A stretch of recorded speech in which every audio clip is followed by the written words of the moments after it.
आज का टॉपिक है हमारा इलास्टिक कंप्यूट क्लाउड, जो कि अमेज़ॉन AWS की तरफ से एक वेब सर्विस है जो कि हमें प्रोवाइड की जाती है, यूज़र को प्रोवाइड की जाती है। पहले हम अमेज़ॉन EC2 की तरफ जाने से पहले हम इंस्टेंस को कंसीडर करेंगे, डिस्कस करेंगे कि इंस्टेंस क्या होता है। इंस्टेंस एक तरह से आपको वर्चुअल सिस्टम प्रोवाइड किया जाता है जिसमें आपको रिसोर्सेस मैनेज करने की ज़रूरत नहीं है। आपको अपने हार्डवेयर के अंदर memory, RAM, supply, network, storage को मैनेज करने की ज़रूरत नहीं है। आपको एक वर्चुअल एक्सेस मिलेगा जो कि तमाम चीज़ें मैनेज कर रहा होगा। ठीक है, आपको एक वर्चुअल सिस्टम मिलेगा जिस पे आप अपना ऑपरेटिंग सिस्टम यूज़ कर सकते हो, आप मेमोरी यूज़ कर सकते हो, हार्ड डिस्क यूज़ कर सकते हो, स्पेस यूज़ कर सकते हो, और उसको रिसाइजेबल कंप्यूटिंग सर्विसेज प्रोवाइड की जाती है जिस पे आप उसको रिसाइज कर सकते हो अपने अकॉर्डिंगली, अपनी रिक्वायरमेंट, नीड, वांट के मुताबिक। ठीक है, तो आपका उस पर एक वर्चुअल एक्सेस होता है। ठीक है, तो इंस्टेंस का मतलब क्या है? इंस्टेंस एक वर्चुअल एक्सेस का नाम है जिस पे आपको रिसोर्सेज को, कंप्यूटिंग रिसोर्सेज को, कंप्यूटेशनल रिसोर्सेज को मैनेज करने की ज़रूरत नहीं है। आपको बस एक्सेस के लिए रिक्वेस्ट देनी पड़ती है, और जैसे ही रिक्वेस्ट एक्सेस हो जाती है, कबूल हो जाती है, एक्सेप्ट हो जाती है, तो आपको आपके accordingly memory, storage, network, operating system कौन सा चाहिए आपको, ये चीज़ आपको प्रोवाइड की जाती है। तो अमेज़ॉन EC2 जो है, अमेज़ॉन AWS जो है, वो हमें EC2 के नाम से एक सर्विस प्रोवाइड करता है जिसके थ्रू हम वो इंस्टेंस, वो वर्चुअल एक्सेस को गेन कर लेते हैं। ठीक है, तो EC2 हमें क्या प्रोवाइड करता है? EC2 हमें एक रिसाइजेबल कंप्यूटिंग सर्विसेज को प्रोवाइड करता है, यानी कि हम उस कंप्यूटेशनल सर्विस को रिसाइज कर सकते हैं अपनी अकॉर्डिंगली। रिसाइज का मतलब ये क्या होगा कि हम उसको कभी भी स्केल अप, स्केल डाउन कर सकते हैं। ठीक है, तो हमें देखा अमेज़ॉन EC2 क्या है। अमेज़ॉन इलास्टिक कंप्यूटिंग क्लाउड एक वेब सर्विस है जो कि हमें अमेज़ॉन AWS की तरफ से प्रोवाइड की गई है, जो कि हमें एक रिसाइजेबल कंप्यूटिंग इलास्टिसिटी प्रोवाइड करता है। ठीक है, एक वेब सर्विस है जो कि हमें रिसाइजेबल कंप्यूटिंग कैपेसिटी प्रोवाइड करता है, यानी कि हम अपनी कैपेसिटी को, अपनी कंप्यूटेशनल कैपेसिटी को रिसाइज कर सकते हैं, उसकी मेमोरी में इजाफा और कम कर सकते हैं, उसकी रैम में इजाफा और कम कर सकते हैं, उसकी नेटवर्किंग कैपेबिलिटी में इजाफा और कम कर सकते हैं। ठीक है, और that one uses to build and host software system, यह हमें इंफ्रास्ट्रक्चर एज सर्विस की तरफ से दिया गया है, यानी कि तो हम अपना सॉफ्टवेयर को होस्ट करने के लिए, अपने सॉफ्टवेयर सिस्टम को बिल्ड करने के लिए अमेज़ॉन EC2 यूज़ करते हैं, यानी कि ये इंफ्रास्ट्रक्चर एज अ सर्विस है। ठीक है, तो क्लाउड की सॉफ्टवेयर सर्विसेज के अंदर जो इंफ्रास्ट्रक्चर एज अ सर्विस वाली सर्विस थी वो EC2 है एक तरह से। ठीक है, तो हम क्या करते हैं, अपनी वेब बेस्ड एप्लीकेशन को स्केल अप, स्केल डाउन करने के लिए, यानी कि हमारी वेब एप्लीकेशन को कितनी रिसोर्सेज की ज़रूरत है, ठीक है, उसको डिज़ाइन करने के लिए, उसको होस्ट करने के लिए, उसको बिल्ड करने के लिए, उसको एक कितने इंफ्रास्ट्रक्चर की ज़रूरत है, वो चीज़ हमें EC2 प्रोवाइड कर रहा होता है, जिसने डेवलपर्स के लिए बहुत ईजीनेस क्रिएट कर दिया है। ठीक है, तो एक यूज़र जो है वो क्रिएट कर सकता है, लॉन्च कर सकता है, और जब चाहे उसको टर्मिनेट भी कर सकता है अपने इंस्टेंस को। ठीक है, अपनी नीड, अपनी रिक्वायरमेंट, अपनी वांट के मुताबिक। ठीक है, तो और सबसे बेहतरीन जिसका फ़ायदा वो ये है कि हम जो हैं अपने एक्टिव आवर्स, जब हमने वो सर्वर्स यूज़ किया है, वो इंस्टेंस यूज़ किया है, उसके मुताबिक हम पे करेंगे। जितना हमने यूज़ किया है, जितना हमने कंज्यूम किया है, उसके अकॉर्डिंगली हम पे करेंगे। ठीक है, तो हमें ये स्केलेबिलिटी प्रोवाइड करता है। स्केलेबिलिटी का मतलब ये होगा कि pay as you go, computing capacity, जितनी कंप्यूटिंग कैपेसिटी हम यूज़ करेंगे उतने के मुताबिक हम पे करेंगे। ठीक है, और हम बोथ डायरेक्शन में स्केल अप, स्केल डाउन कर सकते हैं, यानी कि हम अपनी रिसोर्सेज को कंसिडर करते हुए कि मुझे इतनी रैम की ज़रूरत थी पहले, लेकिन अब इतनी रैम की ज़रूरत है।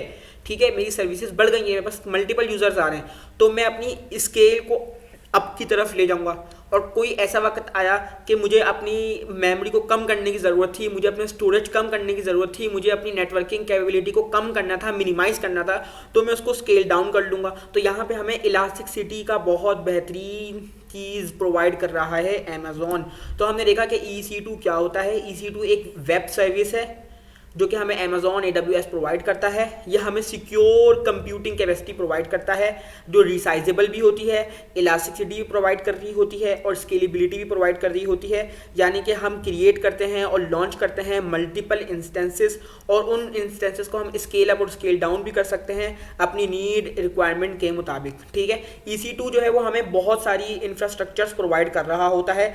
यानी कि अमेज़ॉन वेब सर्विस जो है, अमेज़ॉन वेब सर्विसेज जो है वो अमेज़ॉन EC2 के अलावा मल्टीपल इंफ्रास्ट्रक्चर के कॉन्सेप्ट प्रोवाइड कर रहा है। इन दिस केस कि हमारे पास बहुत सारी चीज़ें हैं, बहुत सारे जो हैं वो ऑप्शंस हैं, लेकिन अभी जो है हम अमेज़ॉन EC2 को कंसीडर कर रहे हैं। ठीक है, अच्छा अब आता है इसमें अहम कॉन्सेप्ट है EC2 के अंदर Amazon machine images. Amazon machine images क्या है? अच्छा, अमेज़ॉन मशीन इमेजेस को हम AMI के नाम से भी पुकारते हैं। तो AMI क्या है? AMI एक तरीक़ेकार है, एक वे है जिसके थ्रू हम वर्चुअल मशीन क्रिएट करते हैं, वर्चुअल मशीन को लॉन्च करते हैं AWS क्लाउड के अंदर। ठीक है, यानी कि अमेज़ॉन क्लाउड के अंदर अगर हमें कोई वर्चुअल मशीन या वर्चुअल सर्वर क्रिएट करना है तो हमें AMI की हेल्प लेनी पड़ेगी। AMI हमें हेल्प करेगा, असिस्ट करेगा वर्चुअल मशीन को क्रिएट करने के अंदर के लिए। तो हम क्या कर सकते हैं, अपने होस्ट कंप्यूटर कौन सा होता है जिस पर हम वर्चुअल मशीन क्रिएट करते हैं, यानी कि वो सर्वर होता है, होस्ट कंप्यूटर वो सर्वर होता है जिसके ऊपर हाई कैपेसिटी होती है और उसके ऊपर हम वर्चुअल मशीन क्रिएट करते हैं। ठीक है, तो अब हम क्या बोलना चाह रहा है इस लाइन में, ये क्या बोलना चाह रहा है कि हम डिफरेंट और मल्टीपल टाइप्स ऑफ इंस्टेंस को लॉन्च कर सकते हैं, मल्टीपल और डिफरेंट टाइप्स ऑफ इंस्टेंसेस को हम लॉन्च कर सकते हैं, क्रिएट कर सकते हैं एक सिंगल AMI की सपोर्ट से अपने होस्ट कंप्यूटर के ऊपर। यानी कि अपने होस्ट कंप्यूटर के ऊपर, अपने ज़ाती कंप्यूटर के ऊपर हम एक सिंगल AMI को